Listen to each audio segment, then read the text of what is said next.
I just finished 60 minutes of boredom on day 7, and honestly, it was the most productive hour of my life. But 7 days ago, this experiment almost broke me. My skin was crawling, and I was feeling a genuine chemical withdrawal.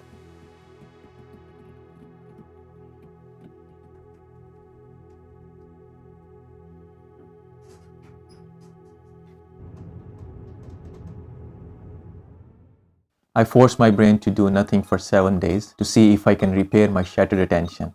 I expected silence, but what I experienced was something completely different.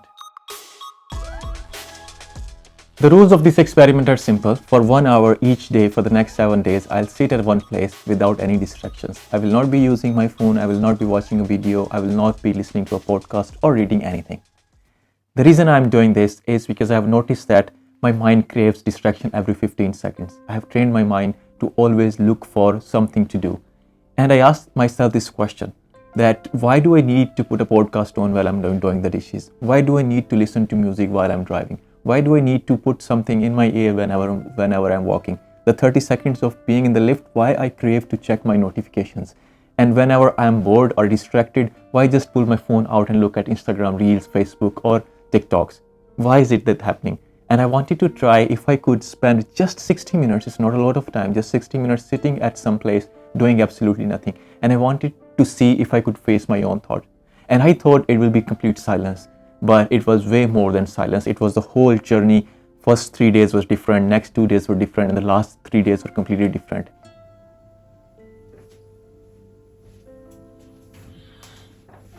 The first day I started, first 15 minutes, it felt very weird. I didn't know what to do. I was just sitting here, and for the first 15 minutes, it was a lot of noise in my head. My head was buzzing, and I kept getting this urge of checking the notification because it was early in the morning, and I decided that I'll do 1 hour at a different time of the day. And what I was craving is check my notifications, check my emails. For the first 15 minutes, very restless. After those 15 minutes, it calmed a little bit, but I was still getting that urge of checking my phone, and I was not being able to concentrate on anything. There were so many thoughts coming in my mind. And by the end of this day 1, I was feeling exhausted. I wasn't feeling any better than before. In fact, I was feeling worse because my body was tired, as if I was completely struggling. The same happened on day 2. Our mind has two systems. One is parasympathetic system, which is our adult brain. It knows that the experiment I'm doing is useful. But then there is toddler brain, which does not care about future, which does not care about anything useful. It wants comfort and it wants it now. And my toddler brain was fully activated inside day 2, and it was distracting me, and it feels like I have taken away its digital pacifier, and I was just trying to figure out how to navigate this next 45 to 60 minutes. And throughout this day 2, I was so distracted. I was seriously in a lot of pain and agony, and I thought to myself that we have come to this 60 minutes. I cannot sit still, and I cannot face myself, cannot face my thoughts, and I cannot let my mind rest. And this is the damage that we have done to our attention span and what we are feeding to our brain, that even the 60 minutes are feeling like whole struggle. And the day 2, I almost quit. And the noise, it feels like there's a buildup of the noise and everything, and it's going like up, and it will just explode. So it was so hard for me to just sit down there, and you can see on my face expressions that I'm not really enjoying it, or I'm not finding it useful. And I almost quit, and I thought maybe this is not how it is. But I made a promise to myself, so I continued. And I'm glad I did, because on day 3 something changed. So on day 3, I've noticed that I was very calm. The first 15 minutes settled really quickly, and after that my mind started thinking on a specific thought for a longer period of time rather than thinking so many things at the same time. And at that time, my mind moved from being chaotic to being empty. It wasn't thinking something useful or something valuable, but there was a void. It was completely empty. Day 4, I think, was the breakthrough. A couple of things happened on day 4. First, the urge to just quickly do something, play with my hands or something, just vanished. Number 2, the time didn't feel like that I'm sitting here for 8 hours. The 1 hour felt like 1 hour at the end of the session. And during that 60 minutes, something clicked in my mind. And I was thinking about things that I was supposed to do long time ago and that I hadn't processed so far. And this is what we called default mode network. So this is activated when we don't have anything ongoing, when we're not giving our mind something to focus on and we let it rest.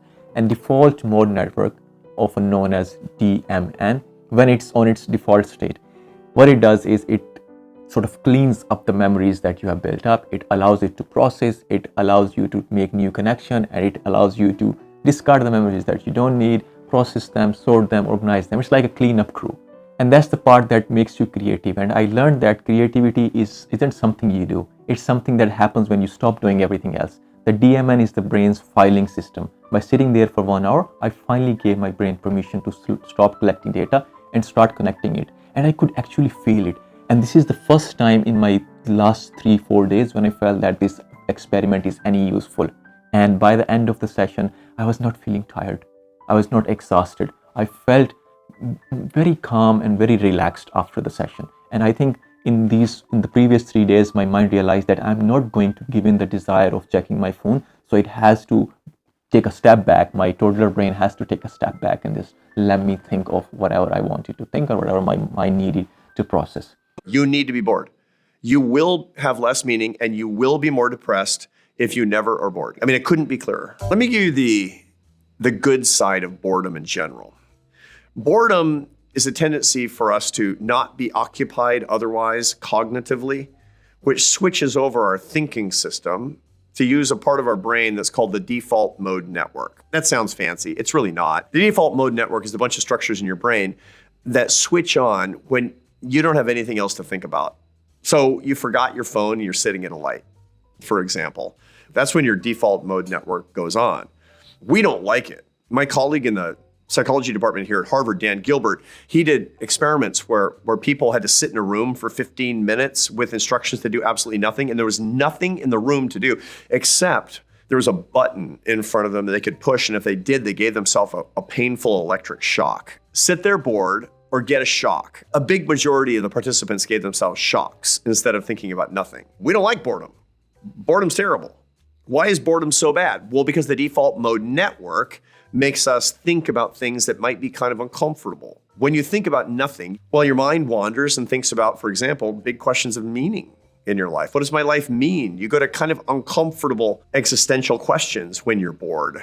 That turns out to be incredibly important, incredibly good. One of the reasons that we have such an explosion of depression and anxiety in our society today is because people actually don't know the meaning of their lives, much less so in previous generations. Tons of data show this. And furthermore, we're not even looking. Why not? I'll tell you why not. We figured out a way to eliminate boredom. We've been able almost completely to shut off the default mode network in our brains. How? The answer is that thing in your pocket with the screen, which you take out even when you're standing on the street corner waiting for the light to change. Is like, I might have to wait here for 15 seconds. What are you doing? You're actually trying to not be bored because the default mode network is mildly uncomfortable because it sends you to the types of questions that you can't get your mind around, you can't get your arms around. Well, that's a big problem. Wow. What a relaxing experience this was. I think my body is now used to of sitting idle, doing nothing for 1 hour. And within first 5 minutes, the noise and everything around me just settled very nicely. And then my mind was thinking on one problem for a good length of time, trying to find a solution, find an answer, and then move to the next one. And then came the day 5, 6, and 7th. Very peaceful. And as you can see from my videos as well, that the fidgety moment is gone.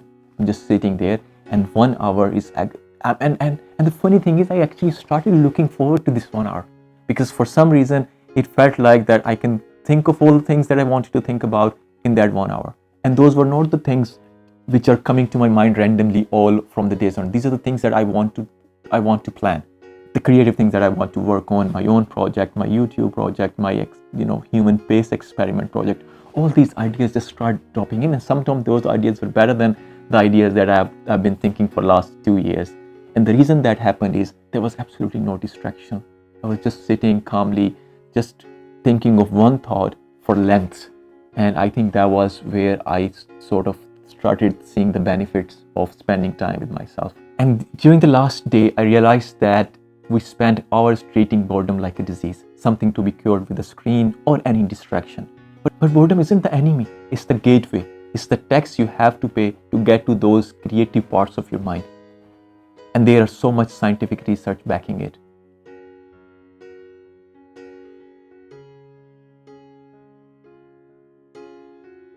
Will I be doing this for the rest of my life? Maybe not. But every now and then I'll spend 1 hour, 2 hours, maybe 15 minutes, 30 minutes doing absolutely nothing.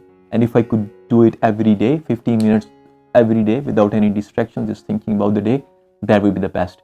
But what I'm seeing is I would like to continue at least 1 hour a week just doing absolutely nothing, just thinking about things. And after this experiment, I can tell you that you don't need to do it for 7 days, but I'm asking you to find 10 minutes today, put the phone in a drawer, sit in a chair and just exist.